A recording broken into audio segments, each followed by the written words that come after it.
Okay, so this cable used to connect to this, which would control my electric windlass, which would make the chain go up and down. But this got full of salt water, repaired it a couple of times, but it just died. So I bought this off the internet, and now I can press goes one way, B goes the other way.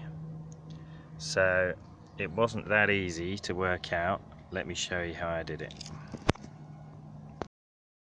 So this is the Anchor windlass, and that's the remote control that stopped working. It used to have a cable that had these 3 wires that went to a servo switch that controlled the power to the windlass motor. Now there's nothing wrong with the 2 thick red and black power wires to the motor, that's fine.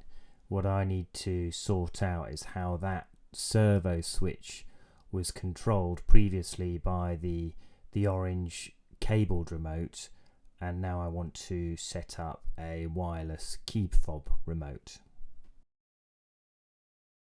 The bit that was confusing me was how the white, the red and the black wire connect up to the box of tricks that allow the remote key fob to control the forward and back motion of the winch.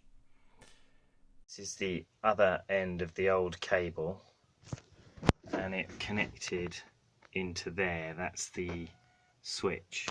I don't know if I can show you, but there's 3 wires, so there's red, black and white. So red went onto here, and that made it go one way, and black is back here, and it made it go the other way.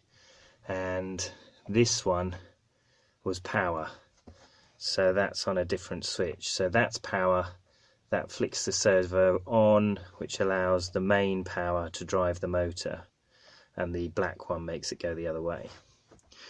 So in wiring up this little device, these two wires here, they're just power, okay? Just power on their own, okay? And then the red wire, so to make the motor go forward, you need a live feed. So I basically ran a bus bar, and 1 wire goes to here,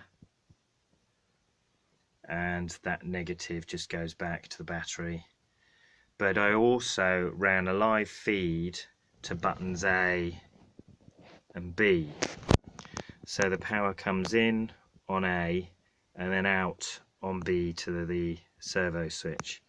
Don't be confused by the ABC on the board. This is related to button A, and this is related to button B on the key fob remote. And that's what was confusing me, because I didn't know it was sort of in and out for the one button, in and out for the one button. Okay, so this is A, button B, button C, button D. And to make the motor go forward, I've got the live feed going in, and then this goes to the servo switch, just as the old way of doing it did. So, and then, so that means forward and back. Now, a couple of other things. There's a little jumper lead here, okay, that do different things. So this little thing here goes on top of these three little prongs here, and you can do it in 2 different settings or not at all. If you leave it on one of these settings, you have to press the button to start and then press the button to stop again. Okay, and I just wanted it so that you only had power going through and the motor turning when you had your finger pressed down on button A. So I just took off this little thing, and that's what let me do that. So if I now press button A, when I let go, it just stops Whereas when the jumper was on, when that little black thing was on, I had to press it and then press it again to stop it. So the only other thing is pairing. So I've paired one. I got 4 with mine. So at the moment, this one's not paired, it's not doing anything.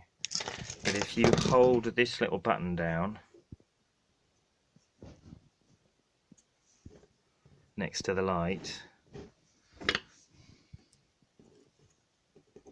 there, for a few seconds, and then if you hold your button on any one of the buttons, then it should work. See, it now works. So now I've got 2 remotes connected. So you just hold that little black button down next to the light for a few seconds, and then click button A, or any button I think, on one of the unpaired fobs, and that's what pairs it. I've got 4 on mine, and there's a good chance one of them will get falling overboard or something at some point. So there we go, done. Just have to tidy up. The only other thing I need to do is I want to put a dead switch to take power away, because some of the reviews say it starts and stops on its own, although I think that's possibly linked to other people pressing buttons and it picking up their signal. So I'm just going to make sure that I can have a dead switch that turns off the power to the whole thing, so it doesn't start going crazy if I'm not on the boat. Okay, so the key point that I found difficult: to power to these 2 little ones here, and then power in to and power out again on this first 3, and power in and power out to the second 3. Okay, cheers.